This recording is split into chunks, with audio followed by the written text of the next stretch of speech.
আসসালামু আলাইকুম ওয়া রাহমাতুল্লাহ। সুপ্রিয় দর্শক, আশা করি আল্লাহ রাব্বুল আলামিনের অশেষ মেহেরবানিতে ও দয়ায় আপনারা সবাই ভালো আছেন। আপনাদের দোয়া এবং আল্লাহ তাআলার অশেষ মেহেরবানিতে আমিও ভালো আছি। আপনাদের সামনে একটি মন্ত্র নিয়ে আসলাম, যে মন্ত্রটি হচ্ছে তাবিজের মক্কেল প্রাণ প্রতিষ্ঠা করবেন। অনেকে মনে করেন তাবিজ এমনিতে লিখলে কাজ করবে না, নকশাই প্রাণ প্রতিষ্ঠা করতে হয়, নকশা জাগ্রত করে কাজ করলে কাজ হয়।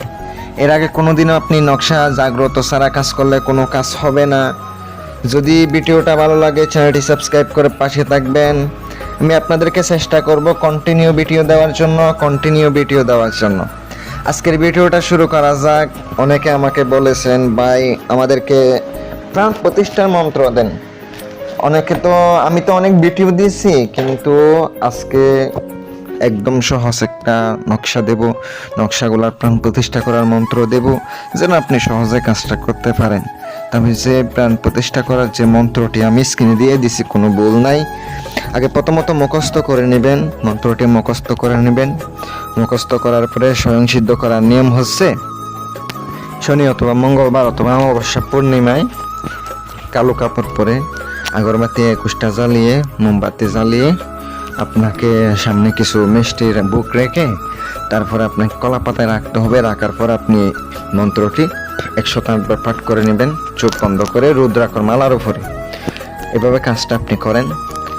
জাগ্রত করার পরে আবার কাজ করার জন্য কোনো তাবিজ ধরে হাতে রেখে 7 বার পরে 7টি ফুঁক দেবেন। মানে একবার পরে একটি ফুঁক, আরেকবার পরে একটা ফুঁক দেবেন, 7 বার পরে 7টা ফুঁক দেবেন। এভাবে আপনি 7 বার দেওয়ার পরে এটা জাগ্রত হয়ে যাবে, প্রাণ প্রতিষ্ঠা হয়ে যাবে। আমি আপনাদেরকে দিলাম, কাজ করেন, উপকার পাইবেন। যদি ভালো লাগে চ্যানেলটি সাবস্ক্রাইব করে পাশে থাকবেন, লাইক কমেন্ট শেয়ার করবেন, আর পাশে থাকা বেল আইকনটি অল ক্লিক করে রাখবেন, যেন নতুন নতুন ভিডিও সবার আগে দেখতে পান। আর যারা চ্যানেলটি সাবস্ক্রাইব করেছেন অসংখ্য ধন্যবাদ। আর যদি প্রয়োজনে কোনো সমস্যা অথবা কোনো মন্ত্র লাগে আমার সাথে যোগাযোগ করতে পারেন। কথা হচ্ছে, আপনারা কাজ ছাড়া ফোন দিবেন না। অনেক অতিরিক্ত ফোন দেন ভাই, এত ফোন দিলে তো আমি বিরক্ত হয়ে যাই, বিরক্ত বোধ করি। কিন্তু আপনারা আমাকে ফোন দিয়েন না। ইমো আছে, ইমো হোয়াটসঅ্যাপ আছে, ওই নাম্বারে যোগাযোগ করবেন। ভালো থাকবেন, সুস্থ থাকবেন। আল্লাহ হাফেজ।